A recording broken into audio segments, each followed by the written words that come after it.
We continue our study in all that Jesus taught. యేసు బోధించినదంతయు అనే మన అధ్యయనమును కొనసాగిద్దాం. We've been looking through the Gospel of Matthew, and we have come to chapter 21 and verse 33. మనం మత్తయి సువార్తను చూస్తూ వస్తున్నాం. మత్తయి సువార్త 21:33 మనం చూద్దాం.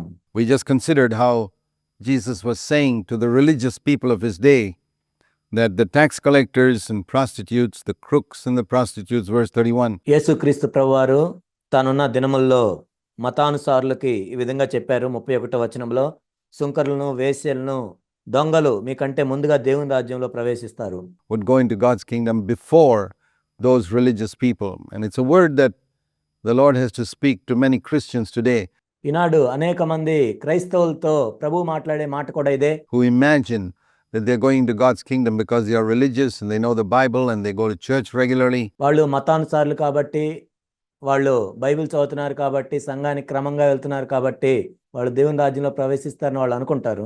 But there's no repentance in their life. కానీ వారి జీవితంలో ఎటువంటి మారు మనసు, పశ్చాత్తాపం లేదు. Always the contrast, like in the case of the wise man who built on the rock and the foolish man who built on the sand, is between words of understanding and obedience. బండ మీద కట్టుకునే వ్యక్తికి, ఇసుకలో ఇల్లు కట్టుకునే వ్యక్తికి వారి మధ్య ఉండే ప్రాథమికమైన వ్యత్యాసం ఏంటంటే, వాళ్ళు అర్థం చేసుకునే మాటల్లో కాదు, కానీ వాళ్ళు చూపే విధేయతలోనే. Here also there were words, I will do it, but he never did anything. ఇక్కడ కూడా మనం చూసినట్లయితే కేవలం మాటలు చెప్పాడు, కానీ ఆయన ఏం చేయలేదు. The other one initially said, I won't do it, but later on repented and did it. ఇంకొక కుమారుడు అయితే మొట్టమొదటిసారిగా నేను చేయనన్నాడు, కానీ ఆ తర్వాత ఆయన మనసు మార్చుకొని చేశాడు. Again, the emphasis on obedience is the one who obeys, who finally is accepted. ఇక్కడ మరలా మనం చూసినట్లయితే ఎవరైతే విధేయత చూపిస్తారో, విధేయత గురించి ఇక్కడ నొక్కి చెప్పబడింది, వాళ్ళే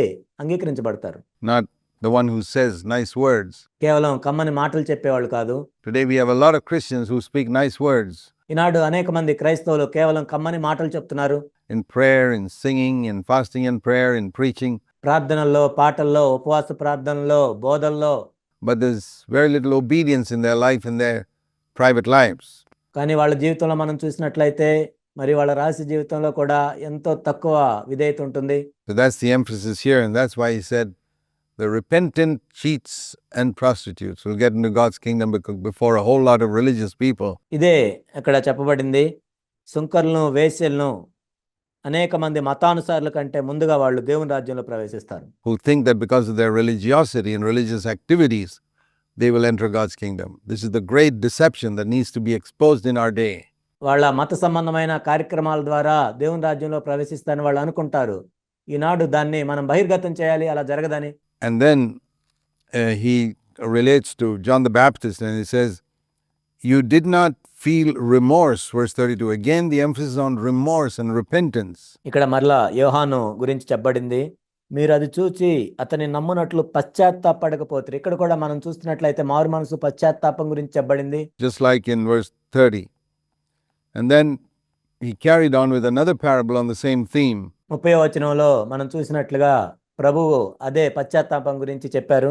ఆ తర్వాత దీని గురించే ప్రస్తావిస్తూ మరొక ఉపమానాన్ని ప్రభు చెప్పారు. There was a landowner who planted a vineyard, verse 33 of Matthew 21, and put a wall around it, and dug a winepress in it, and built a tower, and rented it out to wine growers who went on a journey.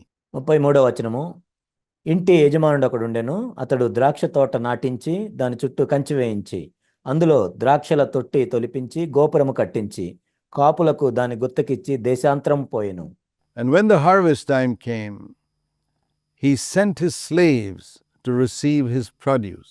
పండ్ల కాలము సమీపించినప్పుడు పండ్లలో తన భాగము తీసుకుని వచ్చుటకు ఆ కాపుల యొద్దకు తన దాసులు నంపగా. And the wine growers took the slaves and beat one and killed another and stoned a third. This is referring to the Jewish people who killed the prophets that God had sent to them. ఆ కాపులు అతని దాసులను పట్టుకొని ఒకని కొట్టిరి, ఒకని చంపిరి, మరొకని మీద రాళ్ళు రువ్విరి. ఇదేం తెలియజేస్తుందంటే, యూదులు ప్రవక్తల్ని చంపినట్లుగా మనకి తెలియజేయబడుతుంది. And then he sent another group of slaves larger than the first, and they did the same thing to them. They rejected the prophets that came to them. మరలా అతడు మునుపటి కంటే ఎక్కువ మంది ఇతర దాసులను పంపగా వారు వీరిని ఆ ప్రకారమే చేసిరి. ఎక్కువ మంది ప్రవక్తలను పంపించినప్పుడు కూడా వీళ్ళు అదే చేశారు. one by one from God. దేవుని దగ్గర నుండి ఒకరి తర్వాత ఒకరు పంపబడ్డారు. But when and then finally, the landowner said, I'll send my son, they'll respect my son. చివరకు ఆ యజమానుడు ఏమనుకున్నాడంటే నా కుమారుని సన్మానించెదరు అనుకొని తన కుమారుని వారి యొద్దకు పంపెను. And when the wine growers saw the son, they said, hey, this is the heir. Let's kill him and seize his inheritance.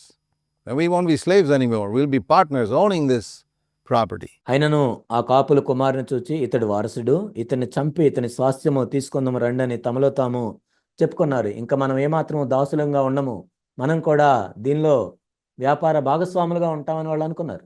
And they took him and threw him out of the vineyard and killed him. అతన్ని పట్టుకొని ద్రాక్ష తోట వెలుపల పడవేసి చంపిరి. When the owner of the vineyard comes, what will he do to those wine growers, to those who rented his property? కాబట్టి ఆ ద్రాక్ష తోట యజమానుడు వచ్చినప్పుడు ఆ కాపులను ఏమి చేయును అన్ను, ఎవరైతే కౌలుకి దాన్ని తీసుకున్నారో వారిని ఏం చేస్తాడు? They said to him, well, he will bring those wretches to a wretched end and will rent out the vineyard to other wine growers who will pay him the proceeds at the proper seasons. And Jesus said, that's right. అందుకు వారు ఆ దుర్మార్గులను కఠినముగా సంహరించి వాటి కాలములందు తనకు పండ్లను చెల్లించినట్టు ఇతర కాపులకు ఆ ద్రాక్ష తోట గుత్తకిచ్చునని ఆయనతో చెప్పిరి. అప్పుడు యేసు మీరు సరిగానే చెప్పారని చెప్పారు. The stone which the builders rejected has become the head of the corner. ఇల్లు కట్టువారు నిషేధించిన రాయి మూలకు తలరాయి ఆయను. So he's telling them the time has come when God is going to put you all out because you didn't give to him the produce of the field which God gave you to cultivate for him. ఇక్కడ ప్రభు ఏం చెప్తున్నారంటే ఒకానొక సమయం వస్తుంది, ఏదైతే ద్రాక్ష తోటను ఆయన మీకు ఇచ్చాడో దాన్ని సాగు చేసి తనకి ఇవ్వాల్సిన ఫలము ఇవ్వలేదు కాబట్టి మీ అందరినీ బయటికి పంపించేసే సమయం వస్తుంది. And so you've treated his prophets badly. Now I'm the Son of God, you're going to treat me badly. God will take this vineyard away from you and give it to others. మీరు దేవుడు పంపించిన ప్రవక్తలను సరిగా చూడలేదు, దేవుని కుమారుడినైన నన్ను మీరు సరిగా చూడటం లేదు కాబట్టి మీ ద్రాక్ష తోటను మీ దగ్గర నుంచి తీసివేసి వేరే వాళ్ళకి ఇస్తాడు. And he's given it to the church. ఆ ద్రాక్ష తోటను ఇప్పుడు సంఘానికి ఇచ్చాడు దేవుడు. He's replaced Israel with the church. We need to understand that clearly. ఇశ్రాయేలును తీసివేసి దాన్ని ఇప్పుడు సంఘానికి దేవుడిచ్చాడు. దాన్ని మనం సరిగా అర్థం చేసుకోవాలి. And this parable makes it clearer than anything else because some people don't believe it. ఈ ఉపమానం ఎంతో స్పష్టంగా తెలియజేస్తుంది, ఎందుకంటే కొంతమంది దీన్ని నమ్మరు. They don't believe what Jesus said. There's no Jew or Gentile today. There's no special favorite of God. No nation is his favorite. యేసు ప్రభు చెప్పిన మాటలు వాళ్ళు నమ్మరు. ఇప్పుడు దేవుని దృష్టిలో యూదుడు లేడు, అన్యుడు లేడు. దేవుని దృష్టిలో ప్రత్యేకమైన వాళ్ళు ఎవరు లేరు, ప్రత్యేకమైన దేశం కూడా ఏది లేదు దేవుని దృష్టిలో. He promised an earthly blessing to Israel and he's given it to them. He gave them their land. Israel వారికి దేవుడు భూ సంబంధమైన ఆశీర్వాదాలను వాగ్దానం చేశాడు, వాళ్ళకి ఇచ్చాడు కూడా, వాళ్ళ దేశాన్ని వాళ్ళకి ఇచ్చాడు. But spiritually, the body of Christ, there's no Jew or Gentile and God's not looking for any particular group of people today. కానీ ఆత్మ సంబంధంగా చూసినట్లయితే సంఘంలో ఈనాడు యూదుడు లేడు, అన్యుడు లేడు. కాబట్టి దేవుడు ప్రత్యేకంగా ఒక తెగవారిని కానీ లేకపోతే ఒక దేశానికి సంబంధించిన వారిని కానీ ఎవరిని ప్రత్యేకంగా చూడటం లేదు. Nobody is a favorite. It's very important to understand that Israel has been replaced by the church. దేవుని దృష్టిలో ప్రత్యేకమైన వాళ్ళు అనేది ఎవరూ లేరు. దేవుడు ఇప్పుడు ఇశ్రాయేలుని తీసివేసి సంఘానికి దాన్ని ఇచ్చాడు. It's so clear. He gives out the vineyard to others. ఇక్కడ ఎంతో స్పష్టంగా చెప్పబడింది, ఆ ద్రాక్ష తోటను ఆయన వేరే వాళ్ళకి ఇచ్చేశాడు. But the other thing I want you to see here is that the master himself never came to collect the produce. కానీ ఇక్కడ మనం చూసినట్లయితే యజమానుడే వచ్చి తన భాగాన్ని తీసుకోవటానికి ఆయన రాలేదు. He sent his servants. Verse 34. 34వ వచనంలో చూసినట్లయితే ఆయన తన దాసులను పంపించాడు to receive the produce. ఆ ఫలాన్ని పొందటానికి. God sends his servants who are his representatives. He does not come himself. దేవుడు తనంతటి తానే రాడు, కానీ తన ప్రతినిధులుగా ఉన్న తన సేవకులను పంపిస్తాడు. And the way you treat his servants, as far as God is concerned, is the way you treat him. తన సేవకులను నువ్వు ఎలా చూస్తావో దేవుని దృష్టిలో అది ఎలా ఉంటుందంటే దేవుణ్ణి కూడా నువ్వు అలానే చూస్తావు. We must bear this in mind. దీన్ని ఎప్పుడు మనం జ్ఞాపకం ఉంచుకోవాలి. Now, I'm not talking about every pastor and preacher and everyone who calls himself servant of God. 99% of them are crooks. మేము దేవుని సేవకులం అని చెప్పుకునే ప్రతి పాస్టర్ గురించి ప్రతి బోధకుడి గురించి నేను చెప్పట్లేదు. 99% మంది దొంగలే ఉంటారు అందులో. But there are some true, genuine prophets of God and servants of God in the world today. There are apostles and prophets even today. కానీ ఈనాడు ఈ లోకంలో చూసినట్లయితే ఇంకా కొంతమంది యథార్థమైన దేవుని సేవకులు ఉన్నారు, దేవుని యొక్క అపోస్తలులు ఉన్నారు, ప్రవక్తలు ఉన్నారు. And the way you treat them, God takes very serious note of. వాళ్ళని నువ్వు చూసే విధానాన్ని బట్టే దేవుడు ఎంతో తీవ్రంగా తీసుకుంటాడు. We must bear that in mind. దాన్ని మనం ఎప్పుడు కూడా మనసులో ఉంచుకోవాలి. He will bring them to a wretched end, they said. And the Lord said, that's right. ఆ దుర్మార్గులను కఠినముగా సంహరించును అని వాళ్ళు చెప్పారు. ప్రభు అవునని చెప్పారు. And Jesus explained that, saying in the scriptures there is a verse in Matthew 22. ఇక్కడ యేసుక్రీస్తు ప్రభువారు మత్తయి సువార్త 21వ అధ్యాయం 42వ వచనంలో కీర్తనల 118, 22లో ఉన్న వచనాన్ని చెప్తూ ఉన్నారు. And verse 42, this is a quotation from Psalm 118, verse 22. The stone which the builders rejected, ఇల్లు కట్టువారు నిషేధించిన రాయి మూలకు తలరాయి ఆయను. that became the chief cornerstone. And this came about from the Lord, and it is marvelous in our eyes. ఇది ప్రభువు వలనే కలిగెను, ఇది మన కన్నులకు ఆశ్చర్యము. See, in the Old Testament times and construction of buildings, the most important stone was a cornerstone. They didn't have concrete pillars those days. They never used concrete in building. పాత నిబంధన కాలంలో మనం చూసినట్లయితే ఒక ఇల్లు కట్టాలంటే అందులో ముఖ్యమైనది ఏంటంటే తలరాయి. ఆ రోజుల్లో కాంక్రీట్ పిల్లర్స్ లేవు. వాళ్ళు భవనాన్ని కట్టడానికి కూడా కాంక్రీట్ వాడేవాళ్ళు కాదు. They built with a foundation and with pillars. వాళ్ళు ఏంటంటే పునాది వేసి మామూలు పిల్లర్స్ వేసేవాళ్ళు. So the most important stone was the cornerstone, which they put in first in the corner of a building. అక్కడ ముఖ్యమైనది ఏంటంటే మూలరాయి. అక్కడ ఒక మూలరాయి వేసేవాళ్ళు. And that stone had to be perfectly shaped in 3 dimensions. ఎందుకంటే ఆ రాయి 3 దిశల్లో కూడా ఎంతో పరిపూర్ణంగా ఉండాలి. At perfect right angles in up, down, east, west direction. All directions it had to be perfectly at right angles. పైకి కిందకి తూర్పున పడమర అంతా కూడా 90 డిగ్రీల కోణంలో అది ఉండాలి. Because if it was slightly crooked in any one angle, then all the stones that align with it would become crooked. అది ఒక్క పక్క కొంచెం వంకరగా ఉన్నా కానీ దాని మీద పెట్టే రాళ్ళన్నీ కూడా వంకరగా ఉంటాయి. And so the cornerstone had to be the most important cornerstone. కాబట్టి మూలరాయి అనేది ఆ రాళ్ళన్నిటికంటే కూడా ఎంతో ప్రాముఖ్యమైనది. And there were maybe different stones that were shaped and cut so that you could get one which is perfect. అక్కడ ఉన్న రాళ్ళల్లో దాన్ని పరిపూర్ణంగా వచ్చేదాకా వాటిని చెక్కుతూ ఉంటారు. And he's talking about a situation where to build a big temple or building, the builders looked at one particular cornerstone, another one, and they rejected that and finally took this one. ఇక్కడ ఒక పెద్ద దేవాలయం కానీ ఒక భవనాన్ని కట్టేటప్పుడు వాళ్ళు ఆ మూలరాయి గురించి చూస్తున్నారు.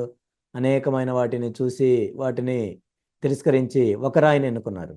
And then finally they find this one is leading the temple or the building to be built at an angle. So they throw it away and look back, and they have to pick up finally the stone that they rejected. ఇక్కడ ఒక పెద్ద దేవాలయం కానీ ఒక భవనాన్ని కట్టేటప్పుడు వాళ్ళు ఆ మూలరాయి గురించి చూస్తున్నారు. అనేకమైన వాటిని చూసి వాటిని తిరస్కరించి ఒక రాయిని ఎన్నుకున్నారు. That was the one that was perfect. And so that's what he's referring to. The stone which the builders rejected became the chief cornerstone. అదే ప్రభు ఇక్కడ చెప్తున్నారు, ఇల్లు కట్టువారు నిషేధించిన రాయి మూలకు తలరాయి ఆయను. And that's what the Lord did. The Christ whom the Jews rejected has become the cornerstone of God's house. యూదులు తిరస్కరించిన క్రీస్తే దేవుని ఇంటికి మూలరాయిగా అయ్యాడు. Therefore I say to you, the kingdom of God will be taken away from you and given to a nation producing the fruit of it. కాబట్టి దేవుని రాజ్యం మీ యొద్ద నుండి తొలగింపబడి దాని ఫలమిచ్చు జనులకు ఇవ్వబడునని మీతో చెప్పుచున్నాను. God has given his kingdom to those who will produce fruit for him. ఎవరైతే తన గురించి ఫలిస్తారో, ఫలాన్ని తిరిగి ఇస్తారో వాళ్ళకే దేవుడు తన రాజ్యాన్ని ఇస్తాడు. Remember this. Those who will produce fruit for him. దీన్ని జ్ఞాపకం ఉంచుకోండి, ఎవరైతే ఆయనకు ఫలం ఇస్తారో వాళ్ళకే. And then he talks about this stone. ఆ తర్వాత ఆయన ఈ రాయి గురించి మాట్లాడుతున్నారు. He's always expecting fruit. Jesus once said, I have chosen you and ordained you that you must go and bring forth fruit, John 15, and that your fruit might remain. యేసుక్రీస్తు ప్రభువారు ఎప్పుడు ఫలము గురించి చూస్తున్నారు. యోహాను సువార్త 15వ అధ్యాయంలో ఒకసారి ఆయన ఈ విధంగా చెప్పారు, మీరు ఫలించుటకును మీ ఫలము నిలిచి ఉంటకును నేను ఇది మీకు అనుగ్రహించున్నానని చెప్పారు. God doesn't want us to live fruitless lives. None of us. మనలో ఎవరము కూడా ఫలాలు లేని జీవితం కలిగి ఉండాలని దేవుడు అనుకోవట్లేదు. It is God's will that every single one of us bring forth fruit in our lives for the glory of God. దేవుని యొక్క మహిమ నిమిత్తము మన జీవితంలో ప్రతి ఒక్కరము కూడా ఫలించాలి అని ప్రభు కోరుకుంటూ ఉన్నాడు. అది దేవుని చిత్తం. And so, keep that in mind. God will take away the kingdom from you and give it to a nation that's going to produce the fruit. కాబట్టి దేవుని రాజ్యం మీ యొద్ద నుండి తొలగింపబడి దాని ఫలమిచ్చు జనులకు ఇయ్యబడును. And then he says, the one who falls on this stone will be broken to pieces, but on whomever it falls, it will scatter him like dust. మరియు ఈ రాతి మీద పడువాడు తునకలైపోవును గాని అది ఎవని మీద పడునో వానిని నలిపివేయును. So when you think he's now using another picture, the first it was a picture of a cornerstone, which is the most important stone in that building. యేసుక్రీస్తు ప్రభువారు మొదటిసారిగా మూలరాయి గురించి చెప్పారు. అదే మూలకు తలరాయి, ఆ భవనం అంతటికి కూడా అదే ముఖ్యమైన రాయి. And now he's using a picture of a stone over which you can fall and be broken, or if you don't fall and be broken on that, the stone will come and fall on you and crush you like dust. ఇక్కడ ఆయన మరొక రాయి గురించి చెప్తున్నారు. ఆ రాయి మీద నువ్వు పడినట్లయితే తునకలైపోతావు, లేనట్లయితే ఆ రాయి నీ మీద పడితే నువ్వు నలిపివేయబడతావు. See, when we come to the Lord has to break us before he can use us. This is a fundamental principle in all of God's dealings with man. We have to be broken before we can be used.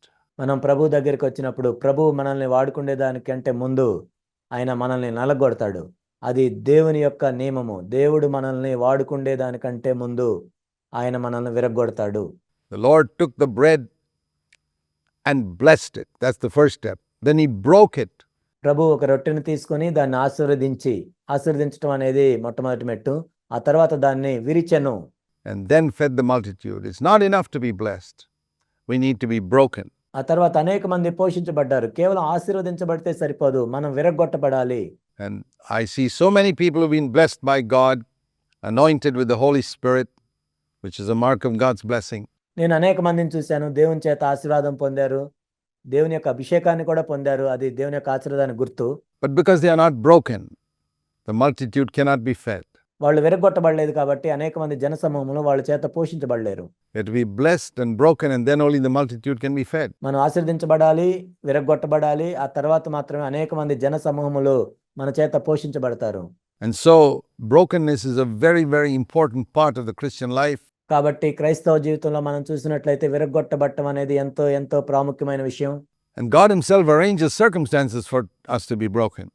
Even Jesus needed to go this way for 30 years. మనం విరగొట్టబడటానికి దేవుడే అలాంటి పరిస్థితుల్ని అనుమతిస్తాడు. యేసుక్రీస్తు ప్రభువారు కూడా ఈ మార్గంలో 30 సంవత్సరాలు వెళ్ళారు. He had to live in submission to imperfect parents. Remember, Joseph and Mary were very imperfect. పరిపూర్ణులు కాని తల్లిదండ్రులకు ఆయన లోబడ్డాడు. మీరు చూసినట్లయితే మరియా యోసేపులు కూడా పరిపూర్ణులైన వారేం కాదు. Old covenant parents. But he had to submit to imperfect parents so that he could be broken.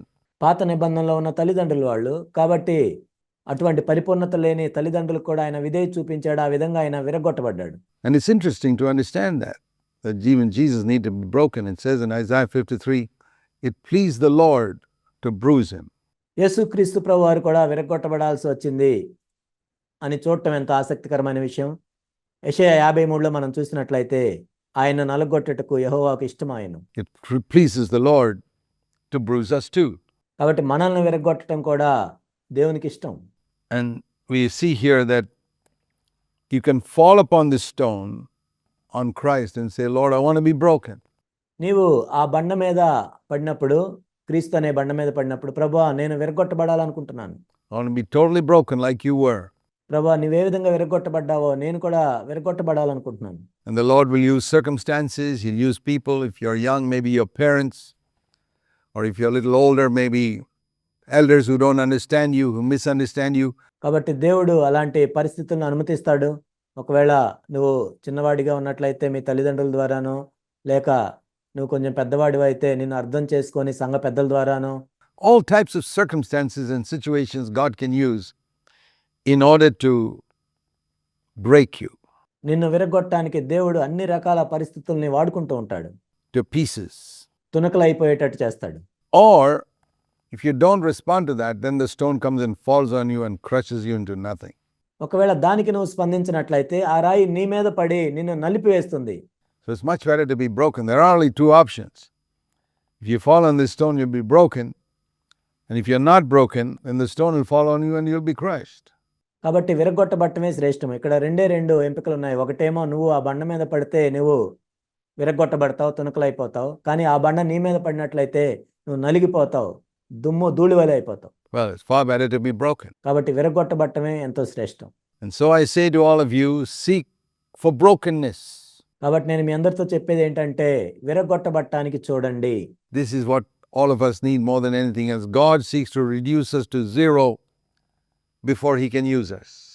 మరి దేనికంటే కూడా ఎక్కువగా మనందరికీ అవసరమైంది ఇదే. దేవుడు మనల్ని వాడుకుండే దానికంటే ముందు మనందరినీ సున్నాలుగా చేయాలని ఆయన కోరుకుంటున్నాడు.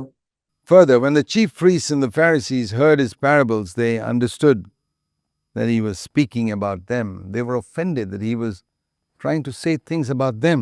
ప్రధాన యాజకులను పరిసయ్యులను ఆయన చెప్పిన ఉపమానములను విని తమ్మును గూర్చియే చెప్పినని గ్రహించి వాళ్ళెంతో అభ్యంతరపడ్డారు. ఆయన్ని పట్టుకోవటానికి చూస్తున్నారు. And when they sought to seize him, they feared the multitudes because they all said that he was a prophet. ఆయన్ను పట్టుకున్న సమయము చూచుండిరి గాని జనులందరూ ఆయన ప్రవక్త అని ఎంచిరి గనుక వారికి భయపడిరి.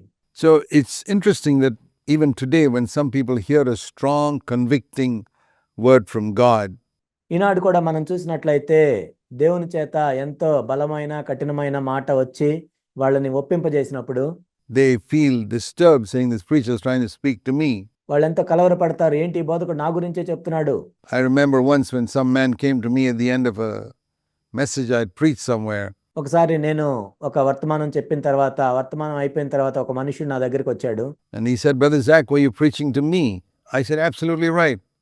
I was preaching to you. సోదరుడు జాక్ గారు మీరు నా గురించే చెప్పారు అని అన్నాడు. అప్పుడు నేను చెప్పాను, అవును నీ గురించే చెప్పాను అన్నాను. And to all the other people sitting here, I wasn't preaching to the pillars and the chairs over here. I was preaching to all of you who are sitting here listening to me. నీ గురించే చెప్పాను, ఇక్కడ కూర్చున్న వాళ్ళందరి గురించే నేను చెప్పాను. అక్కడున్న పిల్లర్స్కి కుర్చీలకు కాదు నేను చెప్పింది. So when somebody says, are you preaching to me? I hope your answer is yes. నా గురించే మీరు చెప్తున్నారు అని ఎవరైనా మిమ్మల్ని అడిగినట్లయితే అవునని చెప్పాలి. We are preaching to the people who sit in front of us. We're not preaching to the walls. మన ముందు కూర్చున్న మనుషులతోనే మనం మాట్లాడుతున్నాం కానీ గోడలతో కాదు మాట్లాడేది. And so we are not afraid of people, trying to manipulate our words. కాబట్టి మన మాటల్ని వక్రీకరించే వారి గురించి మనం భయపడాల్సిన అవసరం లేదు. God will keep us from such harm that comes through that. దాని ద్వారా వచ్చే హాని నుంచి దేవుడు మనల్ని కాపాడుతాడు. And when the chief priests understood they were speaking about him, their anger made them want to grab him and kill him, but they were afraid of the people. You see, throughout కాబట్టి ప్రధాన యాజకులు పరిసయ్యులు కూడా ఆయన చెప్పినవన్నీ విని తమ గురించే చెప్తున్నారని వాళ్ళకి అర్థమైనప్పుడు వాళ్ళంతా అభ్యంతరపడి కోప్పడి ఆయన్ని పట్టుకోవటానికి చూశారు. అయితే ప్రజలందరూ కూడా ఆయన ప్రవక్త అని ఎంచుతున్నారు కాబట్టి వాళ్ళకి భయపడ్డారు. very often the chief priest's actions are always determined by what will the people say. మనం మొత్తంలో చూసినట్లయితే ప్రధాన యాజకులు ఎప్పుడు కూడా మనుషులు ఏమనుకుంటారు, వాళ్ళు ఏమనుకుంటారు అని వాళ్ళు ఎప్పుడు నిర్ణయాలు తీసుకుంటూ ఉంటారు. And when a Christian preacher, his actions and words are determined by what will the people say, what will the people think.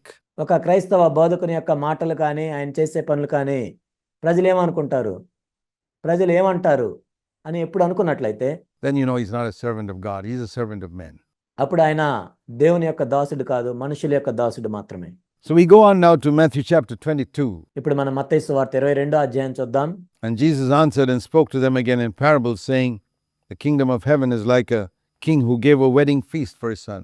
యేసుక్రీస్తు ప్రభువారు మరొక ఉపమానం ఇక్కడ చెప్తున్నారు. పరలోక రాజ్యము తన కుమారునికి పెండ్లి విందు చేసిన ఒక రాజును పోలి ఉన్నది. Here's another very interesting and a very important parable, because he's speaking about this great truth of justification by faith. ఇక్కడ మనం చూసినట్లయితే ఎంతో ఆసక్తికరమైన ఎంతో ప్రాముఖ్యమైన ఉపమానాన్ని మనం చూస్తున్నాం. ఎందుకంటే ఉచితముగా నీతిమంతులుగా తీర్చబడటం గురించి ఇక్కడ చెప్పబడింది. how we can be clothed with the righteousness of Christ so that we can stand before God. క్రీస్తు యొక్క నీతి అనే వస్త్రాన్ని మనం ఏ విధంగా ధరించుకొని దేవుని ఎదుట నిలబడగలమో ఇక్కడ చెప్పబడింది. Now, I just want to explain the meaning of this parable in a nutshell before we go into it. ఈ ఉపమానంలోనికి మనం వెళ్ళక ముందు ఈ ఉపమాన భావాన్ని నేను క్లుప్తంగా చెప్తాను. See, we have two things that hinder us from being able to stand before God, not just one. దేవుని దగ్గర మనం నిలబడకుండా చేసేవి రెండు విషయాలు ఉన్నాయి, ఒకటి కాదు. It's not just the sins we have committed in the past, it is also this filthy nature that we have inherited from Adam. గతంలో మనం చేసే పాపాలు మాత్రమే కాదు దేవుని సన్నిధికి వెళ్లకుండా చేసేది, కానీ ఆదాము నుంచి మనం సంతరించుకున్న ఈ మురికి స్వభావం కూడా That prevents us from standing before God. దేవుని యొక్క సన్నిధిలో మనం నిలబడకుండా మనకు అడ్డుపడుతుంది. In my flesh dwells nothing good. How can I stand before God with that filthy flesh? నా శరీరంలో మంచిదేది నివసింప నేరదు, అటువంటి మురికి శరీరంతో నేను ఏ విధంగా ప్రభు సన్నిధిలో నిలబడగలను? Even if my past sins are forgiven. ఒకవేళ నా గత పాపములు క్షమించబడినప్పటికీ. So my number one requirement is that all my past sins must be forgiven. కాబట్టి మొట్టమొదటి అక్కడ షరతు ఏంటంటే నా గత పాపములన్నీ క్షమించబడాలి. And then I need to something needs to be done about this nature of mine. ఆ తర్వాత ఏంటంటే నా స్వభావం గురించి ఏదైనా చేయబడాలి అక్కడ. Because even if my sins are forgiven, I can't stand before God with this filthy nature.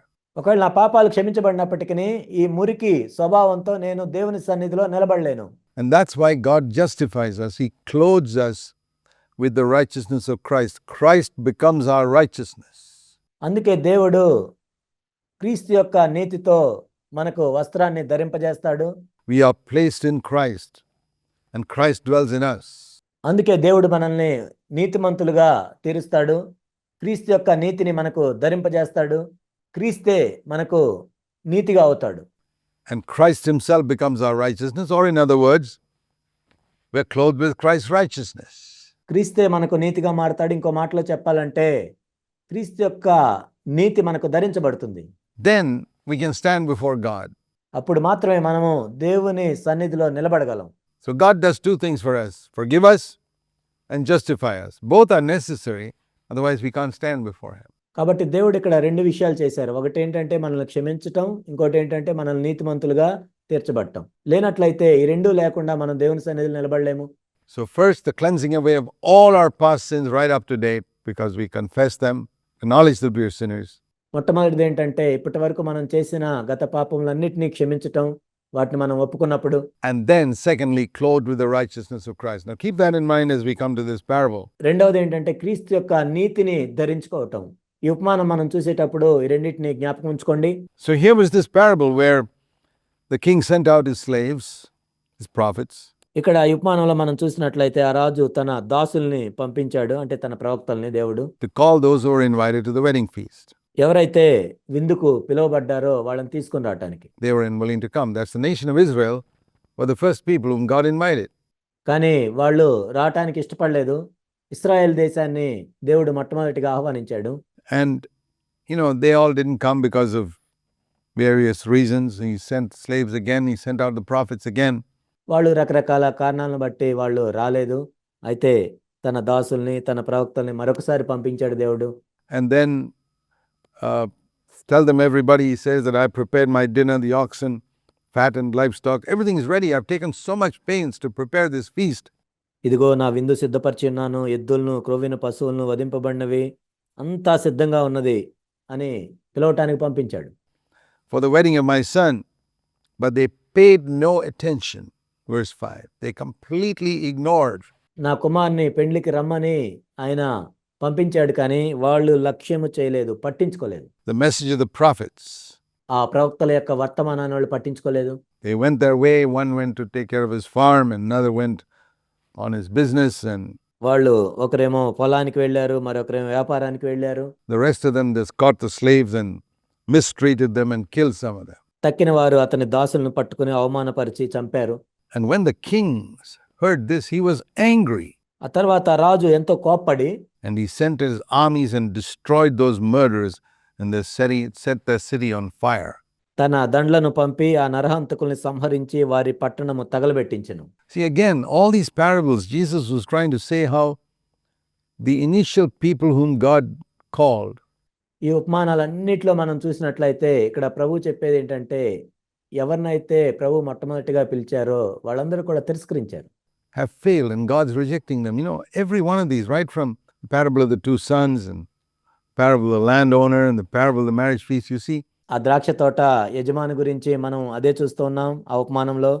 మరియు ఇక్కడ తన కుమారునికి విందు చేయదలిచిన రాజు యొక్క ఉపమానంలో కూడా అదే మనం చూస్తూ ఉన్నాం. the initial people whom God called, the nation of Israel, were rejected. దేవుడు ఎవరినైతే మొట్టమొదటిగా పిలిచారో ఆ ఇశ్రాయేలు దేశము దేవుని యొక్క మాటను వినలేదు, తిరస్కరించింది. They did not respond to the invitation. దేవుడు ఇచ్చిన ఆహ్వానాన్ని వాళ్ళు పట్టించుకోలేదు, నిర్లక్ష్యం చేశారు. And so he goes to others. అందుకని ఆయన వేరే వాళ్ళ దగ్గరికి వెళ్ళాడు. Then he said to his slaves, the wedding is ready, but those who are invited were not worthy. అప్పుడు అతడు పెండ్లి విందు సిద్ధంగా ఉన్నది కానీ పిలువబడిన వారు పాత్రులు car. The Jewish nation was not worthy. ఇప్పుడు ఇశ్రాయేల్ దేశము దానికి యోగ్యంగా లేదు. They went after their business. వాళ్ళ వ్యాపారాలు చూసుకోవటానికి వాళ్ళు వెళ్ళిపోయారు.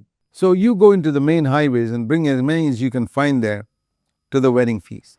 కనుక రాజమార్గములు పోయి మీ కనపడి వారిని అందరినీ పెండ్లి విందుకు పిలువడని తన దాసులతో చెప్పాను. Well, he said there are people on the streets, there are beggars. ఆ వీధుల్లో భిక్షగాళ్ళు ఉంటారు. There are tramps here and there, go to the parks and go to the streets ఆ మార్గములో వెళ్ళు, వీధుల్లోకి వెళ్ళండి and pull out everybody and ask them to come for a wedding feast. Of course, the tramps were delighted. The king's inviting me. కాబట్టి ఎవరైతే భిక్షగాళ్ళు ఉన్నారో ప్రతి చోటుకు వెళ్ళి తీసుకొని రమ్మని చెప్పారు. కాబట్టి ఆ భిక్షగాళ్ళు ఆ పేదవాళ్ళు వాళ్ళు ఎంతో సంతోషించారు, రాజు నన్ను పిలవటం ఏంటి అని. For a wedding feast, and every beggar was delighted to come. రాజు యొక్క ఆ విందుకి వెళ్ళటానికి ప్రతి ఒక్క భిక్షగాడు కూడా ఎంతో సంతోషించాడు. And it says here, those slaves went out into the streets, verse 10, and gathered together all whom they found, both evil and good, means some were murderers and thieves, whatever they were. Picked them all up. ఇక్కడ 10వ వచనంలో మనం చూసినట్లయితే ఆ దాసులు రాజమార్గములకు పోయి చెడ్డవారిని మంచివారినేమి అందరినీ పోగు చేశారు. ఇక్కడ చెడ్డవారంటే వాళ్ళు దొంగలు అయి ఉండొచ్చు, నరహంతకులు అయి ఉండొచ్చు, And good people, and the wedding hall was filled with dinner guests.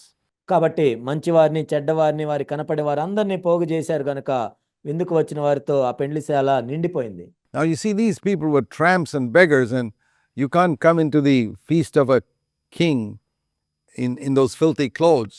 కాబట్టి ఒక రాజు యొక్క విందుకి వచ్చేటప్పుడు ఆ భిక్షగాళ్ళు వాళ్ళందరూ కూడా ఎంతో మురికి బట్టలతో రావటానికి వీల్లేదు.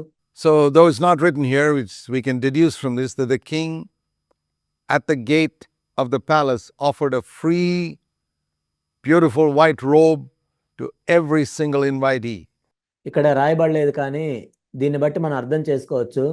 అక్కడ రాజుగారు ఏం చేశారంటే ఆ గేటు దగ్గరే వచ్చిన వాళ్ళందరికీ కూడా వేసుకోవటానికి ఒక మంచి తెల్లని వస్త్రాన్ని ఇచ్చాడు.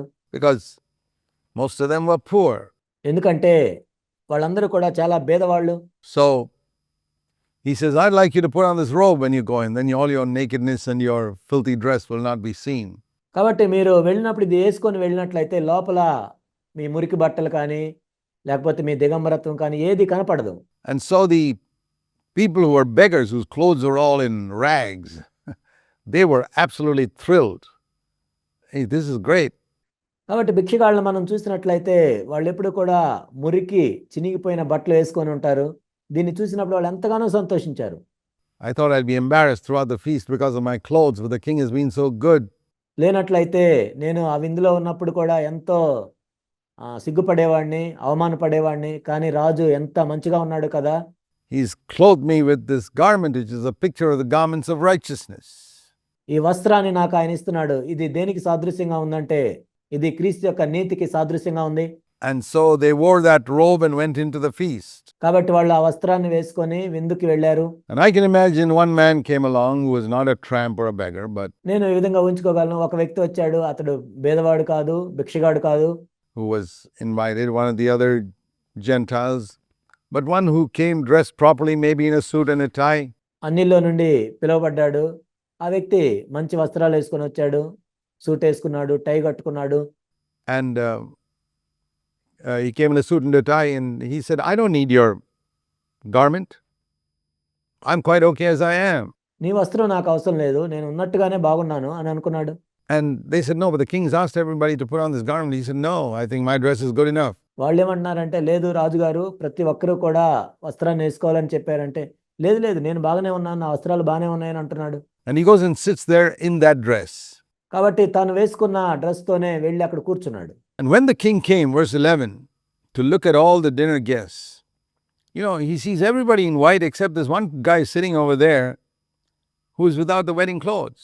రాజు కూర్చున్న వారిని చూడ లోపలికి వచ్చి అక్కడ అందరూ కూడా తెల్లని వస్త్రాలు వేసుకున్నారు, కానీ ఒక వ్యక్తి అక్కడ పెండ్లి వస్త్రము ధరించుకొనని ఒకడిని చూచి, And he asked him, how did you get in here? How did you come in here without the wedding clothes? స్నేహితుడా, పెండ్లి వస్త్రము లేక ఇక్కడికి ఎలాగూ వచ్చితివి అని అడిగాడు. And he was speechless. వాడు మౌని అయి ఉండెను. He couldn't say, nobody offered it to me, because it was offered at the gate freely to everyone. ఎందుకంటే ఆయన ఈ విధంగా చెప్పలేడు, నాకు ఎవరు ఇవ్వలేదని చెప్పలేడు. ఎందుకంటే అందరికీ కూడా గేటు దగ్గర ఉచితంగా ఇవ్వబడింది. He couldn't say, I didn't have enough money to buy it, because it was offered freely. ఆ వస్త్రాన్ని కొనడానికి నా దగ్గర డబ్బులు లేవని ఆయన చెప్పలేడు, ఎందుకంటే అది అందరికీ ఉచితంగానే ఇవ్వబడింది.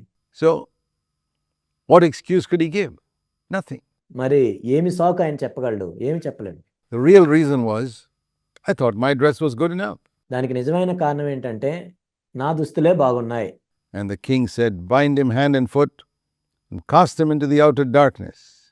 అంతటా రాజు వీని కాళ్ళు చేతులు కట్టి వెలుపటి చీకటిలోనికి త్రోసివేయుడి. In that place there'll be weeping and gnashing of teeth. అక్కడ ఏడ్పును పండ్లు కొరుకుటి ఉండునని పరిచారకులతో చెప్పాను. So this is a word to self-righteous people who feel that I'm not so bad.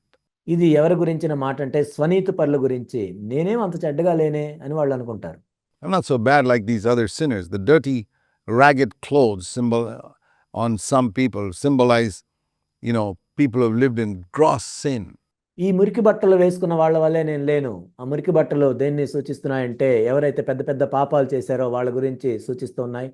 And this well-dressed man symbolizes a righteous person who's probably from childhood grown up. ఈ మంచి వస్త్రాలు వేసుకున్న వ్యక్తి ఎవరంటే, బహుశా దైవభక్తి కలిగిన కుటుంబంలో చిన్నప్పటి నుంచి పెరిగిన వ్యక్తి, in a God-fearing family, and therefore has not committed all those terrible sins that other people have committed. So in a sense, his clothes are not ragged. కాబట్టి వేరే వాళ్ళు చేసిన పెద్ద పెద్ద పాపాలు ఈ వ్యక్తి చేయలేదు కాబట్టి ఇతని వస్త్రాలు మురిగ్గా లేవు. Like the Pharisees, who could say, we fast, we tithe, we pray. పరిసయ్యుల వలె మేము ఉపవాసం ఉంటాము, దశంభాగం ఇస్తాము, ప్రార్థన చేస్తుంటాము. We've kept all the requirements of the law and we're pretty good as we are. ధర్మశాస్త్రం కోరిందంతా కూడా మేము చేస్తున్నాము, మేము మంచిగానే ఉన్నాము. We can come to God just as we are.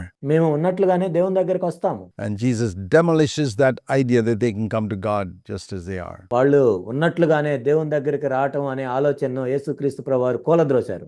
Because it says in Isaiah 64 in verse 6. యెషయా గ్రంథం 64వ అధ్యాయం 6వ వచనం.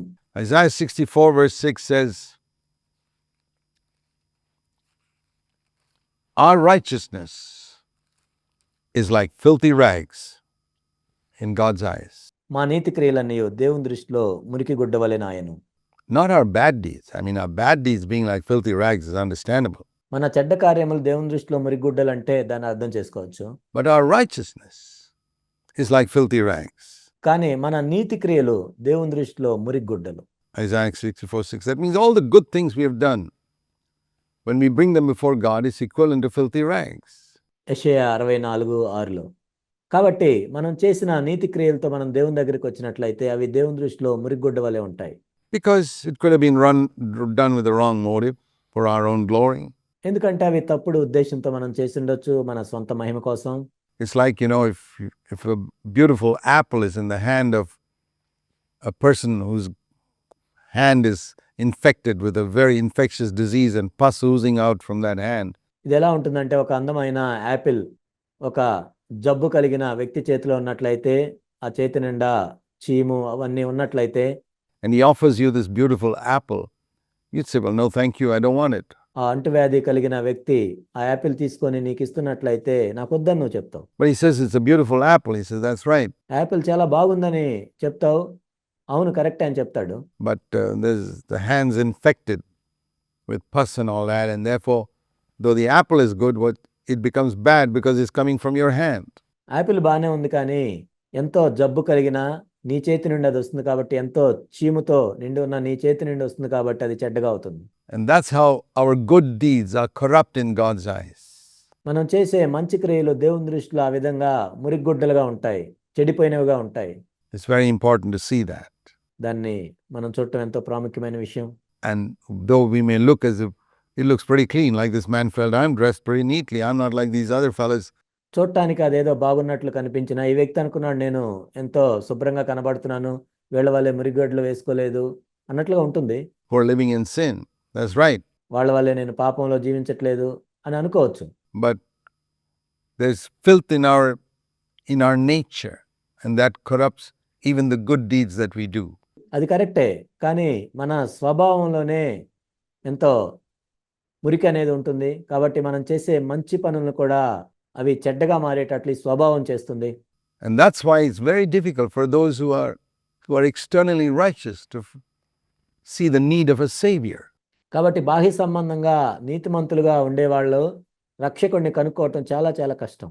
They think, I'm all right as I am. నేను ఉన్నట్లుగానే బాగానే ఉన్నాను కదా అనుకుంటాడు. Why do I need a savior? అసలు నాకు రక్షకుడు ఎందుకు? Well, everyone needs a savior. Romans chapter 1 and chapter 2. రోమీయులకు రాసిన పత్రిక 1-2 అధ్యాయాల్లో మనం చూసినట్లయితే ప్రతి ఒక్కరికి రక్షకుడు అవసరం. Are dealing with two types of sinners. Romans 1 is dealing with the godless sinner. 2 రకముల పాపాత్ముల గురించి ఇక్కడ చెప్పబడింది. రోమీయులకు రాసిన పత్రిక 1వ అధ్యాయంలో దేవుడు లేని పాపాత్ముల గురించి చెప్పబడింది. And Romans 2 is dealing with the righteous sinner. రోమీయులకు రాసిన పత్రిక 2వ అధ్యాయం ఏంటంటే నీతిమంతులైన పాపాత్ముల గురించి చెప్పబడింది. The one who's the religious sinner, let's say. ఇంకో విధంగా చెప్పాలంటే మత సంబంధమైన పాపాత్ముల గురించి చెప్పబడింది. And both, it says in Romans 3, are guilty, and both need to be justified to be clothed. రోమీయులకు రాసిన పత్రిక 3వ అధ్యాయంలో ఏం చెప్పబడిందంటే ఈ 2 రకాల వారు కూడా అపరాధంలోనే ఉన్నారు. ఈ 2 రకాల వాళ్ళు కూడా ప్రభు చేత నీతిమంతులుగా తీర్చబడాల్సిన అవసరం ఉంది. With the righteousness. That's the practical application of this parable. క్రీస్తు యొక్క నీతితో వాళ్ళు నీతిమంతులుగా తీర్చబడాల్సిన అవసరం ఉంది. ఈ ఉపమానం యొక్క ఆచరణాత్మకమైన వివరణ ఇది. And the interesting thing is that this person who came in like that wasn't just put out. ఇక్కడ మనము చూసే ఇంకొక ఆసక్తికరమైన విషయం ఏంటంటే ఇలా వచ్చిన వ్యక్తిని కేవలం వాళ్ళు బయటికి పంపించలేదు, కానీ He wasn't just asked to leave the palace. He was bound hand and foot and cast into outer darkness. కేవలం ఆ రాజభవనాన్ని విడిచి వెళ్ళిపోమని చెప్పలేదు, కానీ ఏం చేశారంటే వాని కాళ్ళు చేతులు కట్టి వెలుపటి చీకట్లోనికి త్రోసివేశారు. Verse 13, where there's weeping and gnashing of teeth. 13వ వచనము, అక్కడ ఏడ్పును పండ్లు కొరుకుటి ఉండును. So think what he lost. He lost, I mean, if he hadn't ever gone to that feast, there would have been something. Because he went there, he got thrown into outer darkness. తాను ఏం కోల్పోయాడో చూడండి. అసలు ఆ విందుకు ఆ వ్యక్తి వెళ్ళకపోయినట్లయితే ఎక్కడో ఉండేవాడు, కానీ ఆ విందుకు ఆ విధంగా వెళ్ళినందుకు ఆయన చీకట్లో త్రోసివేయబడ్డాడు. So the Lord was saying that the self-righteous people in the church are the ones who are going to be thrown out. ఇక్కడ యేసుక్రీస్తు ప్రభువారు ఏం చెప్తున్నారంటే సంఘంలో ఉన్న స్వనీతి పరులే వాళ్ళు తోసివేయబడతారు. People can come into the church and sit there for many years. సంఘంలోకి వచ్చి అనేక సంవత్సరాల నుండి కూర్చుంటారు కొంతమంది. And one day they'll get thrown out because of self-righteousness. ఒకానొక రోజు వాళ్ళు త్రోసివేయబడతారు, ఎందుకంటే వాళ్ళ స్వనీతిని బట్టి. Because they look down on others who they think are not as holy as they are. ఎందుకంటే మిగిలిన వాళ్ళు నా అంత పరిశుద్ధులుగా లేరు అని వాళ్ళని తక్కువగా చూస్తుంటారు. And they are proud of their own righteousness. That's the message in this parable. వాళ్ళ స్వనీతిని బట్టి వాళ్ళు అతిశయిస్తుంటారు, గర్విస్తూ ఉంటారు.